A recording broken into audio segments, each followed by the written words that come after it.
Hello, and thanks for tuning in to another episode of The Director's Cut, brought to you by the Directors Guild of America, featuring today's top directors sharing behind-the-scenes stories of their latest films and insights into the craft of directing.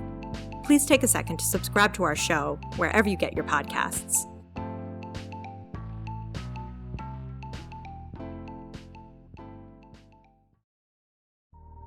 This episode takes us behind the scenes of director Gurinder Chadha's new comedic drama, Blinded by the Light. The film tells the story of Javed, a British teen of Pakistani descent, growing up in 1987 England amidst the racial and economic turmoil of the times of the Thatcher era. He writes poetry to escape the intolerance of his hometown and the inflexibility of his traditional father. But when a classmate introduces him to the music of the boss, his world is turned upside down. In addition to Blinded by the Light, Ms. Chadha's credits include the feature films Baji on the Beach, Bend It Like Beckham, Bride and Prejudice, It's a Wonderful Afterlife, and Angus Thongs and Perfect Snogging, and episodes of the series Beecham House. Following a recent screening of the film at the Harmony Gold Theater in Los Angeles, Ms. Chadha spoke with director Catherine Hardwicke about filming Blinded by the Light. During their conversation, she discusses how her own interest in Springsteen's music as a teenager shaped the film, when she met and convinced Springsteen to allow her to make the film, and how choreographing the lyrics into Javed's journey in a meaningful way was crucial to get just right.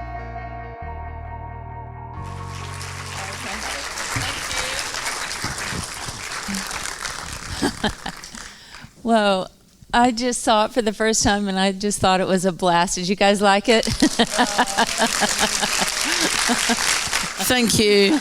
It was so much fun, and so I just wondered how she found this book and how the whole thing got started. And so I'll give you the quick answer. Okay. So you know what it's like when you've been doing press for 4 weeks and you say the same thing over and over again. When I was at school, I had a Saturday job working in Harrods in the record department. Oh. And I was a big fan of soul music. I used to collect Stax and Tamla and that kind of music. And then one day this English chap with long hair and a beard said, "Have you ever heard of Bruce Springsteen?" And I said, "Yes, but I'm not a rocker." And I had him down as a heavy metal kind of rock person. And he said, no, I think you should listen to him. And he pulled out the album Born to Run. And I was taken aback by the album because I'm like, wow, here's a white dude and a black dude being very pally with each other, being really friendly. And at that time in England, I'm talking about late 70s, 80s, it was before the specials anyway. It wasn't, it was very rare to see that. And the only other time I'd seen a band with black members in it and white was Casey and the Sunshine Band. So that was my reference. So when I saw this, I was like, oh, this is very weird. But it was the intimacy with which Clarence Clemens and Bruce Springsteen were sort of holding each other. And then I took the album home and listened to it. And it was the saxophone that then led me to the guitar, that then led me to Bruce's words. And I found that he was singing about ordinary people who were trying to get out from where they were from and trying to make a better life for themselves. And all his songs were a little bit melancholy, but they had a lot of energy. And it felt like he was singing songs about people like my mum and dad, like people who were trying to get by, and struggling now and again. And then that was that. I then went to see him live in England in 1985. And that was the first time I'd seen him live. And if anyone's ever seen him live, it's like a religious experience. And it was, for me, I was blown away. It was Wembley Arena. And then I had the River album playing on a loop. And I just was really into him. And then I saw this article in a newspaper by a Pakistani journalist called Safraz Manzoor. And in it, there was a photo. It was the photo that got me. The photo was, he was sort of standing there, and Bruce was behind, and he'd kind of clicked in like an original selfie, clicked, and Bruce was in the back going like that, and I'm like, oh God, what is this? And so I contacted Safraz, and I'm like, oh my God, I think you and me are the only Asian fans of Springsteen in the United Kingdom. And we thought we were, and we just kept in touch. And then he said, okay, I'm gonna write a memoir of Springsteen. And I said, that's great. I, of course, had made Bend It Like Beckham by then, and I'd also made Bride and Prejudice. And I found this old interview the other day. I had done this interview in 2004 for Bride and Prejudice, and in it, one of the questions was, which artist would you most like to work with? And I said, hands down, Bruce Springsteen. He has been an idol of mine, from way back. And that's in that interview. And so now we're at 2007, and Safraz writing his book, and he sort of secretly hopes that I might see something in it. A, because I just had a hit movie in the Asian community, and B, about the Asian community, and B, because I was a Springsteen fan. So then he gives me the galleys of the book, and I'm like, this is a good memoir. I know how to turn it into a good film, but we have to stray a little bit away from the memoir. But also, before we do anything without Springsteen, there's no movie, there's nothing. And of course, notoriously, he doesn't give his music, as we know. So I didn't think much of it. I didn't think anything was going to happen, to be honest with you. I was like, well, we're never going to be able to get like 19 tracks from Bruce Springsteen for an independent British movie. That's never going to happen. And then in 2010, Bruce Springsteen came to London for the premiere of The Promise, and I was invited. It was at the BFI. I was invited. I took Safraz with me as my +1, and we both stood on either side of the red carpet waiting for him to come by. And the idea was that we both had flip cameras at the time, if you remember those. So we had flip cameras on, and the idea was as he went past, we'd kind of like smile like that and just be in the same frame as Bruce Springsteen as he walked past. What actually happened was, as he came around the corner onto the carpet, lots of people were cheering and clapping. And I was getting terribly excited, and Safraz was absolutely beside himself, because Safraz has seen him like literally 100 and odd times, as you've seen. But not only seen him in concert, he's hung around hotel rooms and cars and hotel lobbies all over Europe, here, everywhere. So he's that person that stands outside for like 5 hours in the rain just to go, hey Bruce, could you sign this? He's that person. So we're both standing there, and then suddenly he spots Safraz, and because Safraz is like a Pakistani with an afro, which is very rare. Yeah, in a Springsteen gig right at the front. He spots him and he walks over, and I run over as well. Meanwhile, the flip camera is still going. And everything that happens from now is Bruce's chest, because everyone's like this looking at him, and the camera's down here. And he walks over to Safraz and says, hey man, I read your book, it's really beautiful.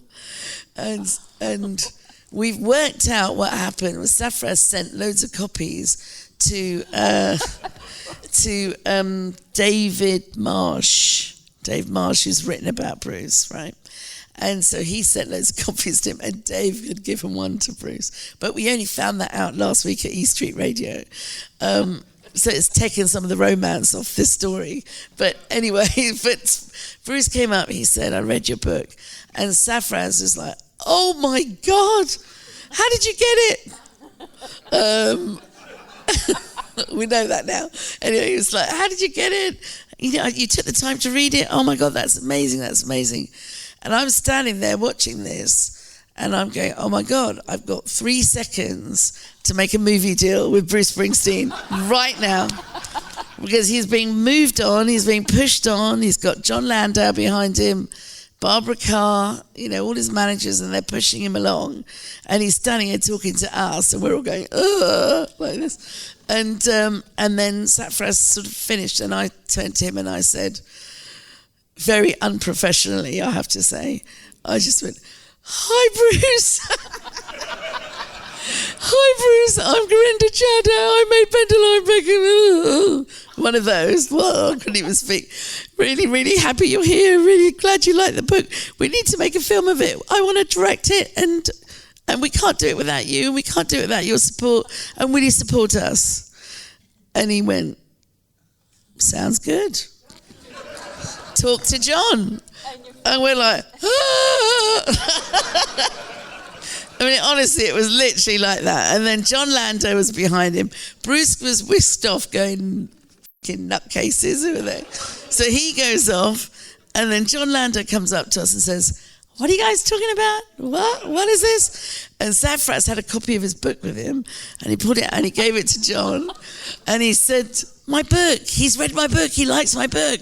I'm Gurinder Chadha. I made Bendeline Beckham. I'm going to make a film of it. And he likes it. He likes it. So John, at that point, didn't really know what to do.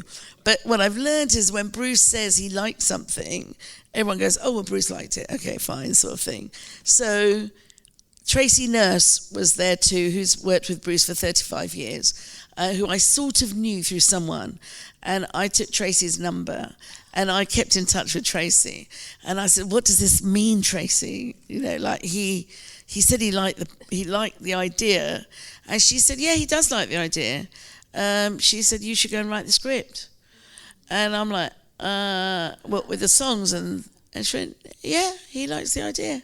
So it was like that. So basically, that's kind of what happened. We started working on the script. I raised some finance from the BFI. And Saffraz is a journalist. He writes very good articles for the papers. But he's not a screenplay writer. But he really wanted to have a go. And I said, okay, it is your story, but we do need to move away from it. And it was a very interesting journey of getting the script made, because he is a writer. But in those situations, it's, as some of you will know, you can't really, when someone doesn't know what they don't know, you can't really express to them what they don't know, because they think they know. But so I gave him a couple of tutorials on Robert McKee's 3-act structure, and I broke down Bend It Like Beckham into 3 acts and said, okay, this is what we have to do. And then I said, we need to move away from you, basically. I introduced the girlfriend as being quite political, and introduced quite a lot of stuff, really. The tenderness with the mum, the gold bangles. Saffraz never really spoke to his dad, so we had to create scenes, where he argues with the dad. So I said to Saffraz, we're going to have to dramatise a lot of what you never did.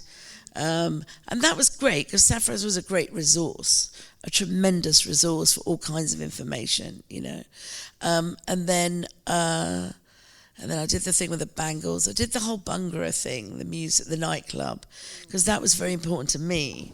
Because in 1987, it was when I walked into a nightclub in Leicester Square, and there were 700 kids at 2:00 in the afternoon, all like dancing to Bhangra music, and I was like, oh my God, the future is here. But that whole music scene was very important to me, because that's where I got my confidence from my identity as a British Asian.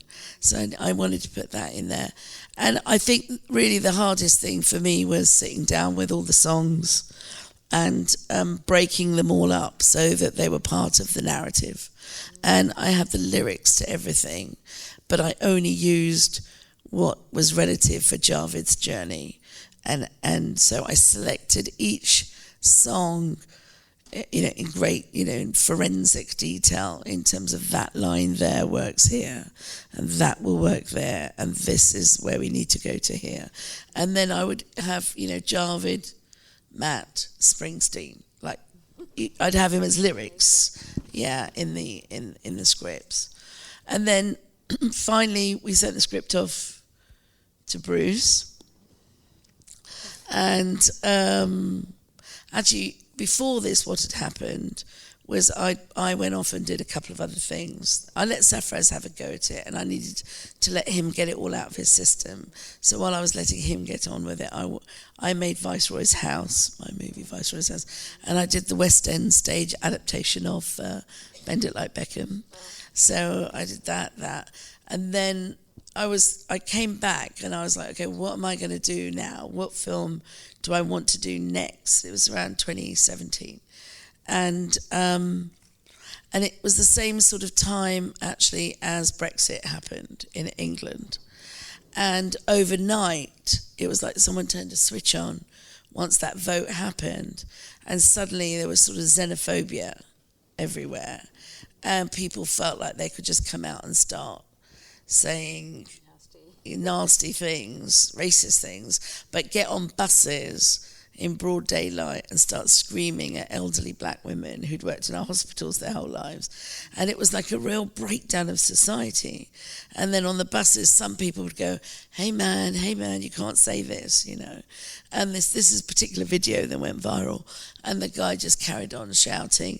And everyone looked very embarrassed and no one knew what to do, whether to get involved or not. And meanwhile, this woman just stood there and just took it, And it was really upsetting, and it was London. This, we accept this happens in other parts of the country, but this was happening in London, and I was very disturbed by this and upset by this, and that's why I then decided to make Blinded by the Light, and I thought I have to do something about this. The best thing that I can do is make a movie to show just how awful it was for us growing up in the 80s and make those scenes as visceral as possible, but at the same time show compassion and empathy and hope, which I got in bucket loads from Springsteen's music, and find a way that also gave us hope moving forward. What I didn't know at that time was just how bad things were going to get in other parts of the world. Not just Brexit Europe, So it's all very timely, right now. Yeah. The wall was trying to be built at that time of Brexit. There wasn't anything else at that point. It was just all about the wall. But then since then, Charlottesville happened and various things happened. But anyway, I wrote this script, a lot of...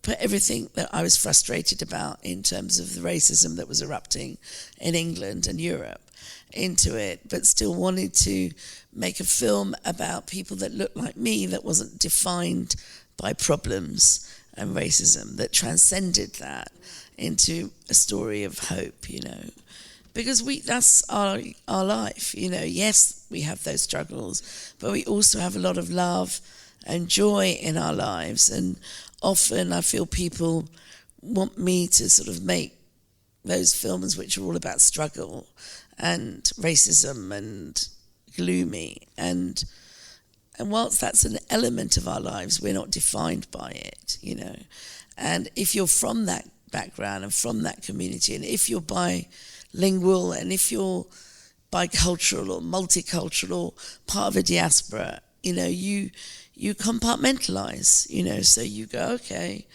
well, that person's just abused me, or I've just encountered something weird there. Well, I'm going to go and sit with my friends now and get joyed up again, and then we'll take the piss out of that, and then we'll move on. And, so we deal with these things in a different way to how I think often people who are not bilingual or multicultural see that reality. So I didn't want to be defined. That's why I sort of wanted to show the struggle, but at the same time show compassion and joy. Well, let's talk about the super joyous parts. I just loved, these transcendent moments where the music just bursts through. I mean, that was kind of courageous and fun. How did you get the idea, or how did you decide to do those awesome musical numbers? Well, it was always going to have a lot of music in it, because when we finished the script, we sent it to Bruce. Because we still hadn't got all the music. We'd put it in the script, but we still didn't know if we were going to get it. Yeah. And it all depended on whether he liked the script. And then after a couple of weeks, Tracy emailed and said, he's read the script. And we were like, okay, what does he think? Yeah. Does he? Yeah, exactly. And she said, oh, he says he's all good with this. And I was like, what does that mean? She said, he says he's all good with it. And I said, does that mean I get all those songs? And how much will they cost? Exactly. And she said, he said he's all good with it. You should go on and make your film. He's all good with it. So I never quite knew,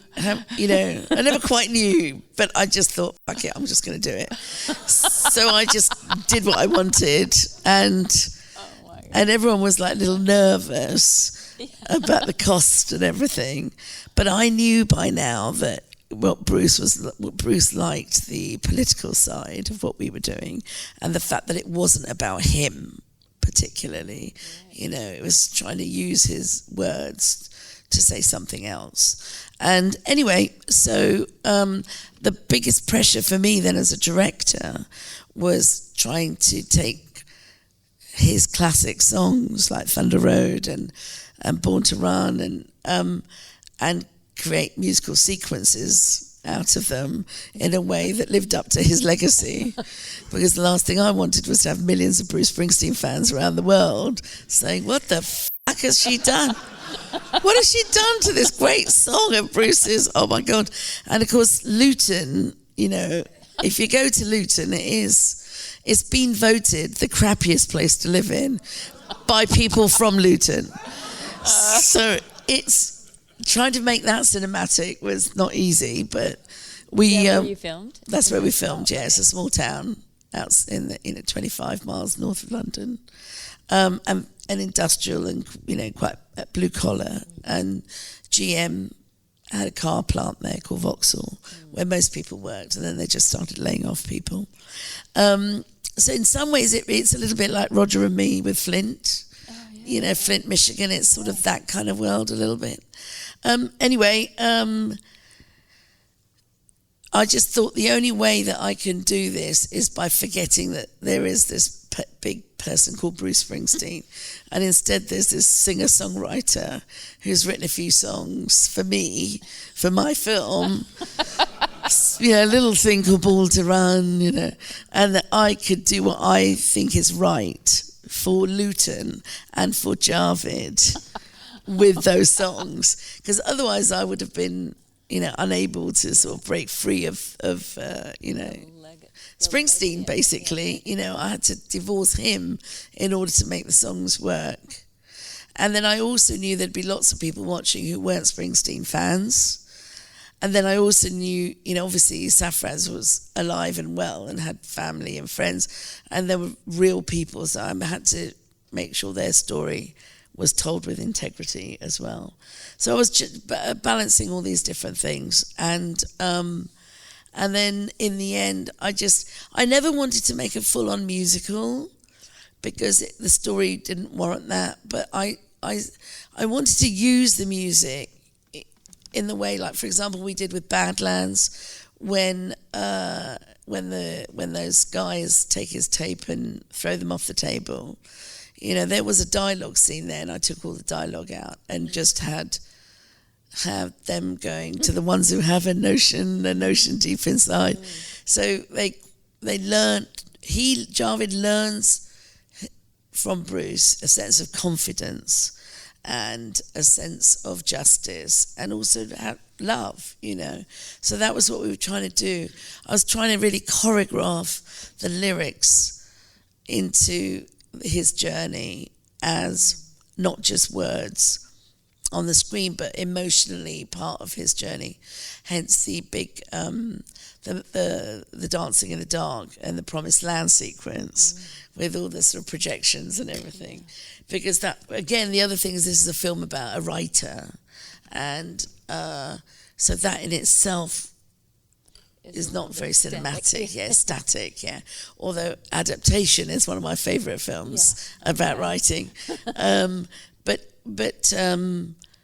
I had to find a way to make sure that you got the connection between what Springsteen was saying and how it was affecting him at that point in his life. And just that moment of when music or something really blows your mind when you're young and you suddenly go, that's it, that's me, that's my tribe, that's talking to me.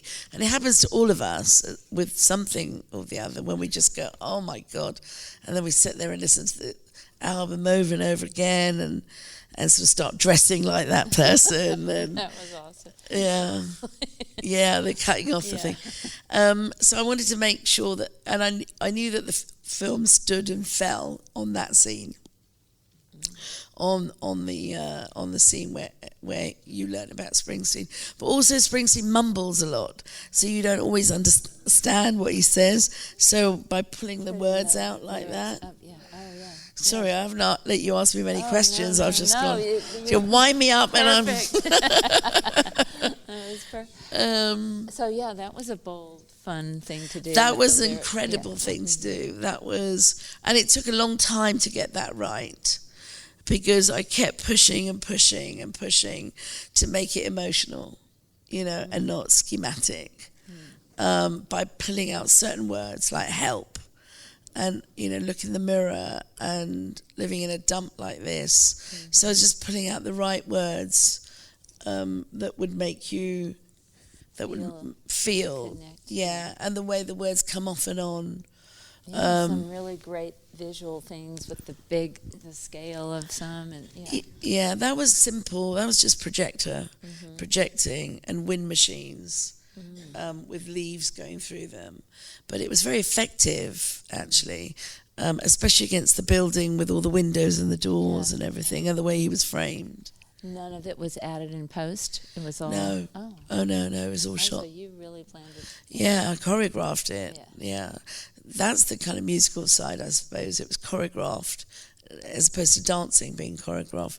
Just the words were choreographed. So how did you do that? Did you do it, storyboard kind of thing, or? I chose the words and then projected them, and I knew the location where I was going to do it across the garages, and then I just did it lots of different times with lots of different angles, and then I had quite a lot of footage. But that's what I mean by playing with it in the edit room to get it just right. I did spend a lot of time on that sequence in the edit. It's awesome. Oh, bless you. Thank you. And then when I had my director's cut, I thought I should show it to Bruce, because he never asked to see it. He literally gave me all his songs, and it's unbelievable now when you think about it. But he didn't ask to see anything. What had happened was I'd gone to see him on Broadway before that, and I had wanted to use Jungle Land over that sequence of the racist march, because from the moment I came up with that and the moment I was shooting that, I always heard that saxophone of Clarence Clemens there, because I thought it just was jubilant and sort of subverted the hate on their faces. And also Javed's running to get his tickets, so the saxophone's very euphoric, and so I just thought it was a really good juxtaposition there.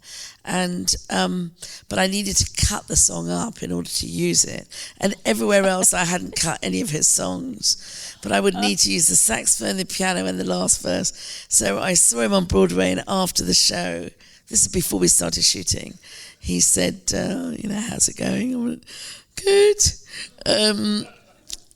But I said, I do need to ask you about Jungle Land, because it's my favourite song. And from day one, I've always heard Clarence Clemens' saxophone over the scene of the racist marching. But I have to cut the song up a bit. And I can't do it without asking for your permission. And he went, I think Clarence would really love that. God. I know. It's like, oh my God, we are not worthy. So he was like, he said, Clarence would love that. You should do that. And then as he walked away, I heard him say to Barbara Carr, Barbara said, is that okay? And he went, yeah, I got a good feeling about this movie. So I was like, oh. Oh my God. And Did then, you say, can you send me the stems and everything too? I mean, no, I didn't quite get the stems, no. But what I did do was at the director's cut, I went to New York and I said, I got to show you this because you might look at what I've done and be horrified. And, you know, because there's these kids running around Luton dancing to Born to Run, and it's his iconic song, you know. Plus I had those gags in it of you know, when Javed says, someday, man, we're going to find that place. Oh, yeah. And he says, did you write that? I told you lyrics were rubbish. Like, I had those sort of deprecating gags in. That's last year, or that's old news, and Reagan, Reagan, he's what your dad listens to, all that. Is that Bruce? You know, that's Billy Joel, isn't it? Like, all that. So, went to New York, sat in a room with him and all the managers, John Landau and Barbara Carr and Tracy. And he said, okay, let's see the movie. I'm going, okay. So I did the usual thing. Oh, it looks crap. It's off the Avid. Sound's not mixed. Yeah, he went, oh, that's okay. That's okay. And then I thought, okay, this is it. Either I've got a movie or not. Because he could turn around at that point and go, this is terrible. What was I thinking? Anyway, he watched it very intensely and smiled at a few things.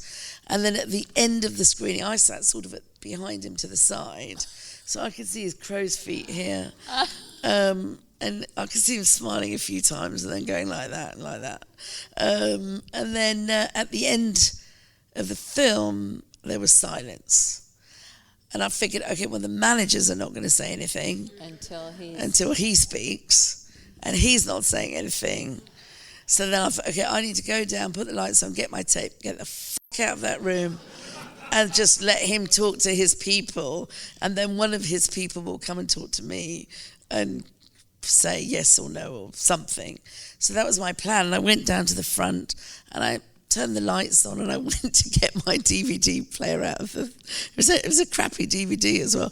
Went to get the DVD out, and I turned around and he walked over to me, and then he put his arms around me and he gave me a massive kiss, and he said, wow, thank you for looking after me so beautifully.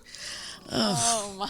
I was like, oh my God! So you're bloody gonna give me a heart attack? And then he said, don't change a thing. Don't change a thing. It's great. And then we sat down for an hour and we unpicked it, all the things that he really liked about it. I got notes from Bruce. Not real notes, just praise, I guess. And he liked, he said, oh, the kid's great.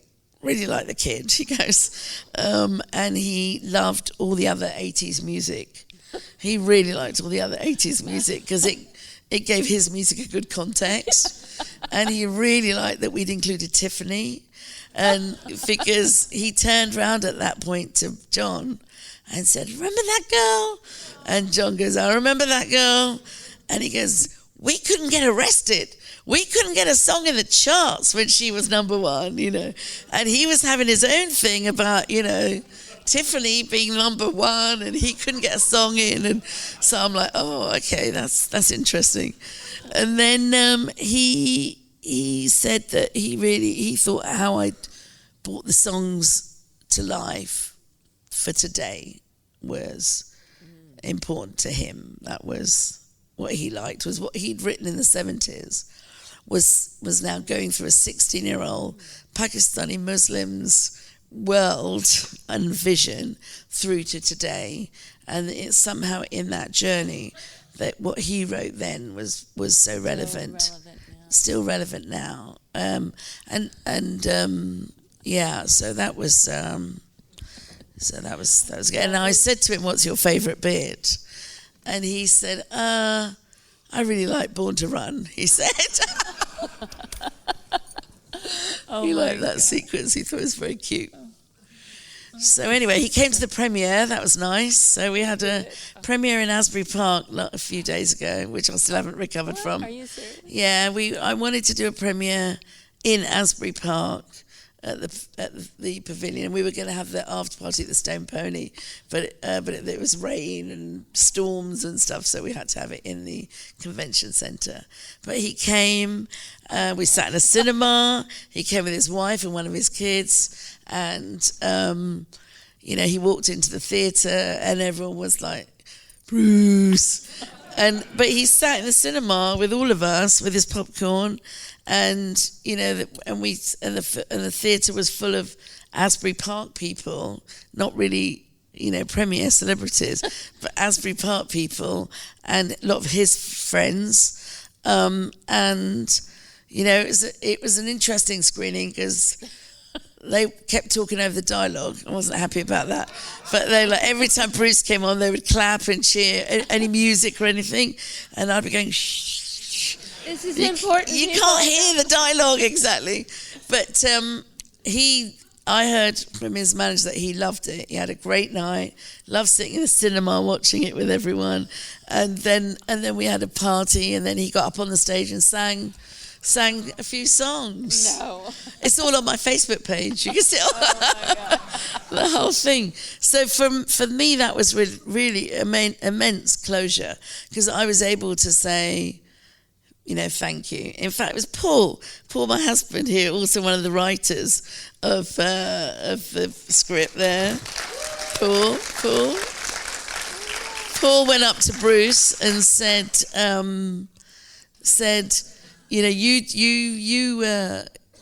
I know my wife's. He actually said, I know my wife's brilliant, but you don't know that, and thank you so much for trusting her.